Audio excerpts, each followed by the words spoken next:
हमने पढ़ना। वैसे होम्योस्टेसिस का मतलब क्या होता है? अगर 1 नंबर 2 नंबर का आता है ये डेफिनेशन तो क्या लिखूंगा? What is homeostasis? Maintenance The शाबाश। regulation of the body to system. bring it जी जी, ज़ैनब ज़ैनब बताइए क्या क्या बता रहे? द मेंटेनेंस, अच्छा बताया था किसी ने, maintenance of a G constant. Zainab.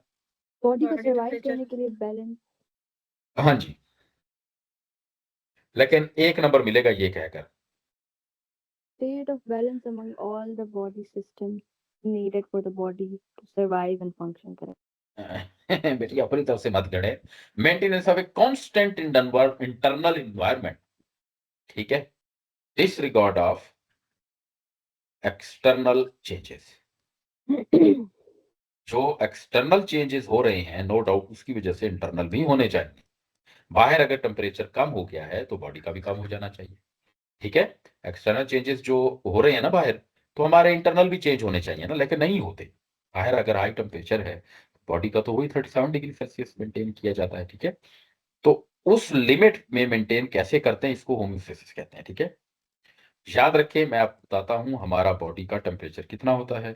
Human body जो मेंटेन करती है, मेंटेन्स सर 37। द जी बेटे टेम्परेचर। और क्यों क्यों?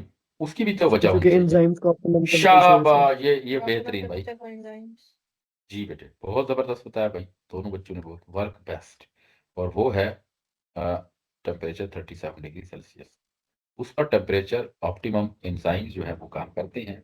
अगर टेम्परेचर ऊपर नीचे हो गया तो फिर टेम्परेचर इंक्रीज हो जाएगा, तो फिर क्या बोलेंगे हम?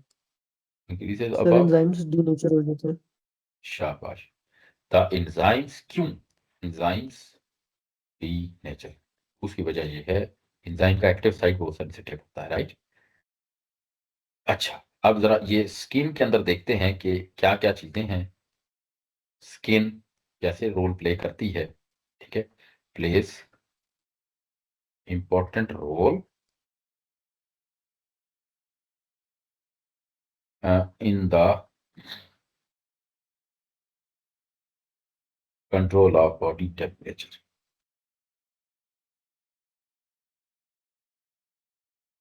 कौन से स्ट्रक्चर्स हैं स्किन में जो ये काम प्ले करवाते हैं? स्ट्रक्चर्स इन द स्किन, ठीक है, इन्वॉल्व, जो आपको लेबल भी करने पड़ सकते हैं और उनके फंक्शन भी आने चाहिए, ठीक है। स्वेट ग्लैंड्स, बेटे स्वेट ग्लैंड्स क्या करते होंगे? जी बेटे, produce sweat Sweat, which control the, body temperature, कैसे कैसे बेटे कैसे? पता बाई है। इवेपोरेशन, ठीक है। आप याद रखिए जब गर्मी होती है ना तो तभी हमारे पास स्वेट आता है ना, सर्दियों में तो नहीं होता। तो इवेपोरेशन करवा के कूलिंग होती है, याद रखना। आपने केमिस्ट्री वगैरह में भी पढ़ा, फिजिक्स में भी पढ़ा होगा कि जब इवेपोरेशन होती है ना तो कूलिंग होती है। कॉजेस कूलिंग, ये यूनिवर्सल ट्रूथ है। उसके फिर डेफिनेटली जब पसीना आएगा तो वो कूलिंग बॉडी हो जाएगी, तो बॉडी गर्मी से बच जाएगी, ठीक है। बात समझिए। दूसरी कौन सी चीज है स्किन के हवाले से? टेम्परेचर रिसेप्टर्स हैं जो सेंस कर लेते हैं कि टेम्परेचर भाई ऊपर नीचे हो रहा है, राइट। तीसरी चीज यहां पर बहुत ही ज्यादा ज्यादा से ज्यादा अहम चीज ब्लड कैपिलरीज है। बात समझिए, आर्टरीज वगैरह या ब्लड वेसल्स, वो बहुत ज्यादा अहम है। वो असल में ब्लड में जो गर्मी गर्म वो हीट होती है उसको बाहर ले जाते हैं, ठीक है। समझ रहे हैं बात आप? तो एक ये हम इसका सारे का सारा हम पढ़ेंगे। एक और भी हम यहाँ पर देखें अहम चीज, हाँ हेयर्स। स्किन पर हेयर्स होते हैं, वो टेम्परेचर को कंट्रोल करते हैं। दूसरा होता है hair erector muscles. Hair erector muscle, वो यहाँ पर होते हैं जो हेयर्स को या तो स्टैंड अप पोजीशन में ले आते हैं या डाउन कर देते हैं, ठीक है। और सबसे ज्यादा अहम चीज फैट की लेयर होती है, ठीक है। फैटी टिश्यूज होते हैं ना, वो स्किन के अंदर रोल प्ले कर रहे होते हैं, इंसुलेशन करते हैं, ठीक है। ना ज्यादा अंदर जाती है हीट ना। इसका डायग्राम मैंने एक लगाया था, आप इस डायग्राम को देखें। बेटे ये ना आपको लेबल करनी होती है डायग्राम, ठीक है? समझ रहे हैं बात आप? देखिए, यहाँ पर हमारे पास मसल है, गोश्त है, ठीक है? गोश्त के ऊपर होती है ना स्किन। भाई मसल क्या होता है? गोश्त, मीट। ये हमारा मीट होता है, मीट। वहाँ पर समझ रहे हैं बात आप? इसके ऊपर फैटी लेयर की टिश्यू, ठीक है? एडिपोज टिश्यू इसका नाम होता है, ठीक है? बेटे एडिपोज टिश्यू फैट्स की लेयर होती है जो ब्लड या पर मसल में जो बाहर जो टेम्परेचर ऊपर नीचे हो रहा है, तो अंदर ऑर्गन फिर सेव रहते हैं, ठीक है? फैट लेयर समझ आ गई?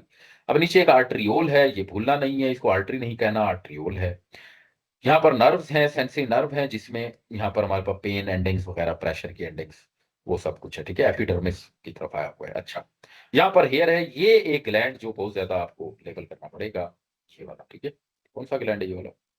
ये स्वेट पोर्स है और ये स्वेट ग्लैंड है ये वाला, ठीक है मीना? समझ आई बेटी? ये स्वेट ग्लैंड, जी और इसके अंदर ब्लड कैपिलरीज हैं और मसल्स भी आपको लेबल करने पड़ सकते हैं, इसको अच्छे से देख लेना। मैं सारे नीचे फंक्शन इनके बताता हूँ आपको कि कौन कहाँ पर क्या रोल प्ले करता है।